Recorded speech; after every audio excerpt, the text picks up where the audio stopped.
G'day Bodgies and Widgies and welcome back to the channel. Today we have a look at my 1,500 litre native Australian Archerfish aquarium.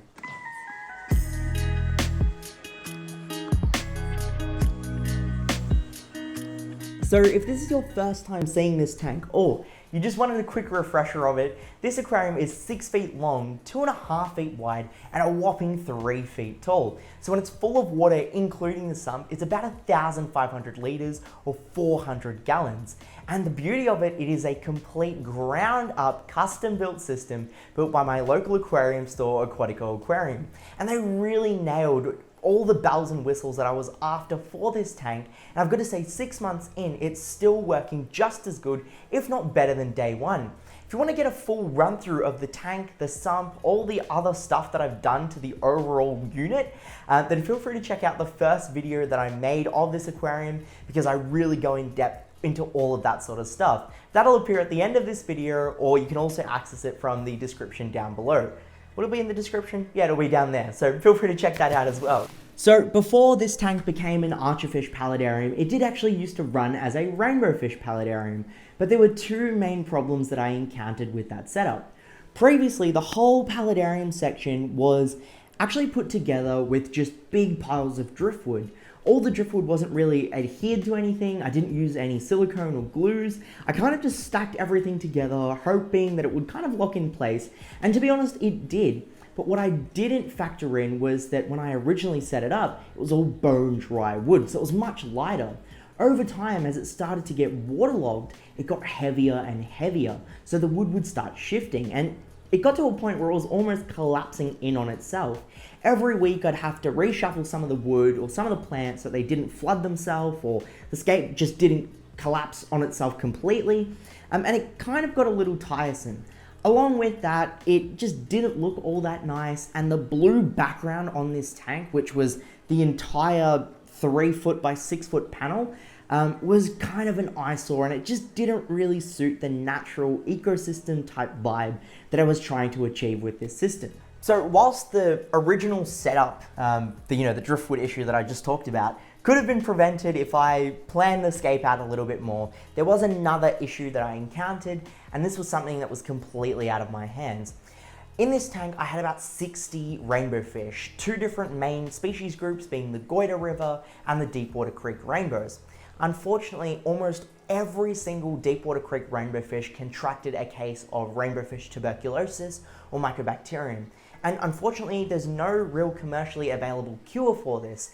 You don't really know where it comes from. One of the rainbow fish could have originally carried it, and then it slowly spreads through to every single rainbow fish in the tank. You could have a completely healthy colony like I did. It just pops up out of nowhere. Sometimes it fixes itself. Other times it wipes out every single fish. But ultimately, it's just one of those things that once you have it, you can't really avoid it. The only real cure that's recommended is to actually euthanize any fish that is showing symptoms. Unfortunately, my entire group of Deepwater Creek rainbow fish were showing symptoms, but thankfully all the Goyder rivers were asymptomatic, so I actually ended up taking them out and moving them to an aquarium that you'll see soon enough. But with the tank looking very rainbow fish-less, I didn't want to risk topping up a different species, for example, or even more rainbow fish, knowing that there is a well and true risk that they could then contract the rainbow fish tuberculosis, and it's just financially not viable. It's not really that respectful in terms of the lives of the fish. So I knew that I kind of had to take a different stance on how I was going to be running this tank in the future. So with a now collapsing and barely stocked tank, I knew that I had to take matters into my own hands. I had a 10-day window where my parents actually weren't going to be home, so I took that time to do a complete top to bottom restoration. Operation Get the 6 Foot looking as best as I can possibly get it to started, and I knew the first thing that I had to do was to install a 3D background into the tank. Unfortunately, trying to buy one of those phenomenal looking Aqua Decor 3D backgrounds just wasn't financially viable, because the thing cost bloody half the price of the actual tank itself. So I knew that I had to make a 3D background myself. And as a matter of fact, let me show you how I made it. We are day one of making 3D background, and the 6 foot tank is completely empty.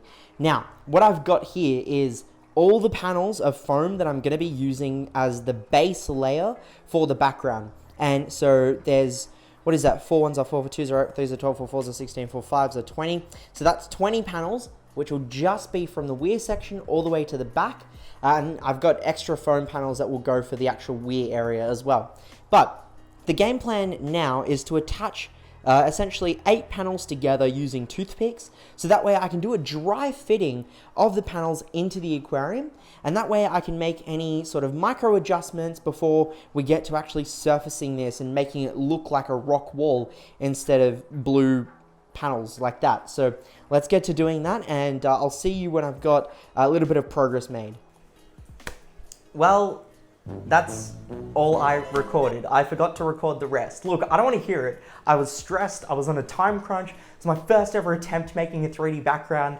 I just wanted to make sure that it looked good, and if it didn't look good, I wouldn't have shown you anyways. So let me live. However, making a 3D background isn't all that difficult because there are so many phenomenal resources on YouTube. You've obviously got the king like Serpa Design, but there are also some phenomenal Australian channels that have gone into depth about how easy it is and what procedures are involved to make one yourself, like the Australian Aquarist or Gill's Fish Room. I kind of hybridized the 3 different channels that I saw to create a 3D background method that suited my system and what I was trying to achieve. Basically, mine was built using expanding foam that was sprayed onto some foam panels, so I actually had these big 3 sets of panels that I could just slide into the tank and fix into place.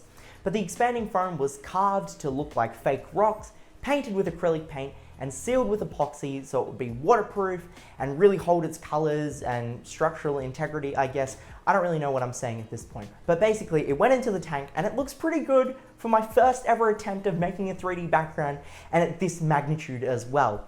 I will say it's a very messy process. It's backbreaking and time consuming because you kind of just arched over painting and epoxying and carving, but it's absolutely worth it. And it's something that I now have confidence to do in further setups. So if you want to see a bit more of a well put together tutorial on how to make a 3D background, I'm not going to make one because I'm not going to be good at it. I will have all of those videos to the respective channels and the amazing content creators in the description down below as well. Oh man, I am tired and it is hot in this fish room, so if I start sweating, it's not my fault, it's the humidity levels.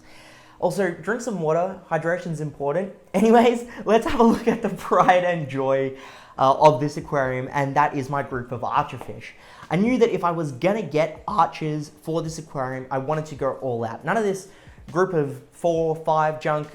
We're going 10 plus, which is not a cheap endeavor to do by any means necessary, but if you do it once, you do it right, is what I've learned so far. So I had to go with a big group. And I've got to say, these fish, man, have just settled in so phenomenally well. As a matter of fact, watch this.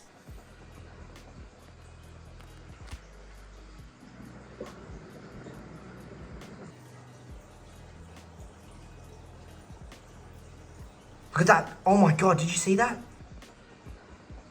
So just yesterday, I added some crickets into the tank, and like all my bloody fish, my archerfish seem to be broken. They aren't really archering much, but they are noticing the crickets and they're jumping at them. They're leaping out of the water to take the crickets out.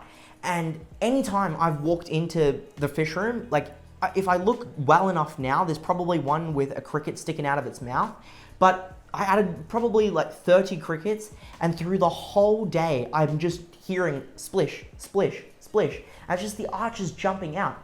I don't know what I have to do to train these fish to spit like archers are meant to do, but regardless, it just goes to show how amazing they're doing. And some of the other fish have really benefited off these archers knocking the crickets into the water, like my gudgeons. But before we get to them, let's look at the mid-water of this tank, because the archers round out the top of the aquarium amazingly, amazingly well.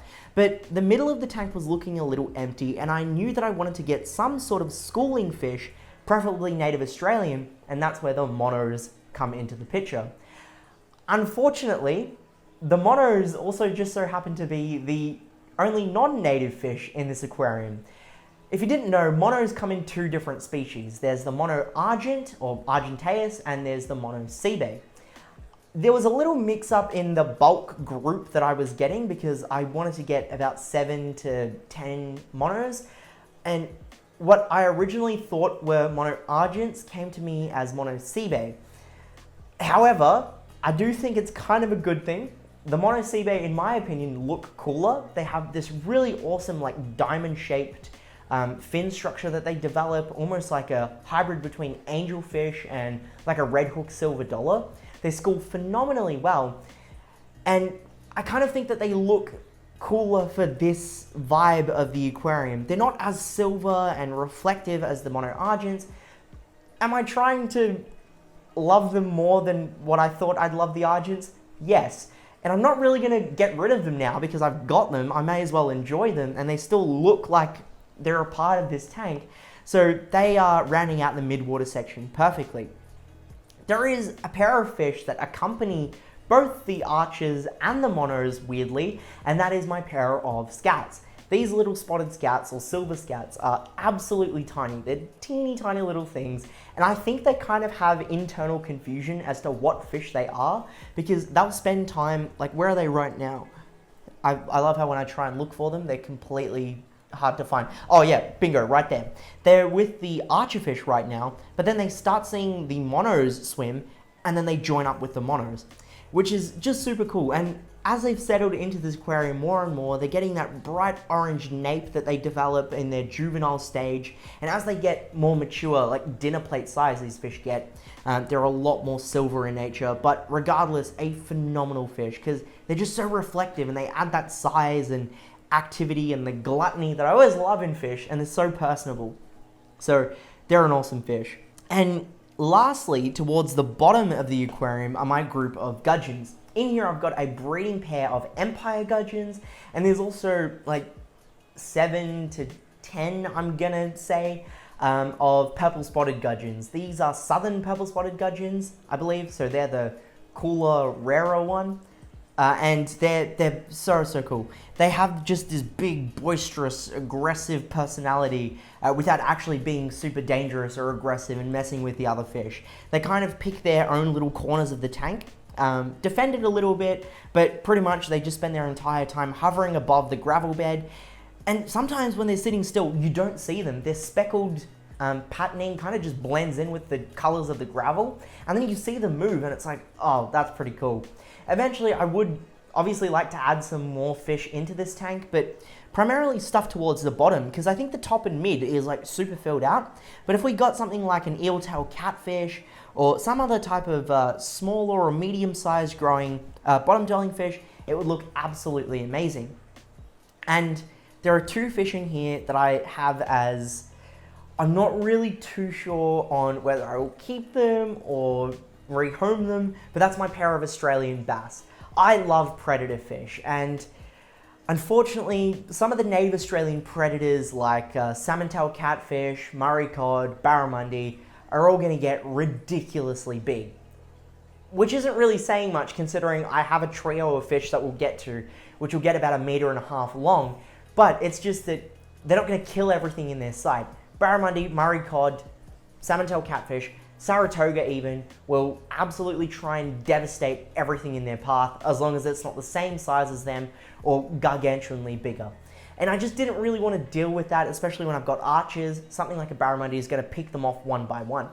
A fish that would work, however, is another really cool predator that doesn't get as big, and that is the Australian bass. I've always wanted to see what a pair of bass would look like in a tank like this at full size, and the only way I could do that is to either get one at full size and it would eat everything small that I add in, or get little baby ones. And these are such slow growing fish, but they are just so cool. When I add food into the tank, they're one of the first fish that immediately dart up to the surface of the water, and I just think they kind of look cool. I want to see how they evolve in this tank, but part of the reason why I'm on the fence about them is because if I removed the Australian bass, I could definitively keep my rainbow fish, the ones that are still remaining, my goiter rivers, and I could put them back into this aquarium. And it would kind of just round out that community native Australian vibe But I'm just worried that if I add the rainbow fish in here, it's just going to be too much going on.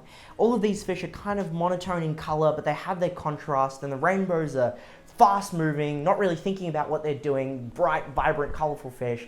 And I don't know if it's just going to be too much of an imbalance or a contrast, so that's where I'm at. But again, a really vital thing that I'd love to hear from you in the comment section down below, so feel free to let me know what your thoughts are. And lastly, because I've already taken up quite a fair bit of your time, we are getting, I wouldn't say too close, but somewhat closer to adding the absolute prized possessions of my fish room, and that is my trio of native Australian lungfish.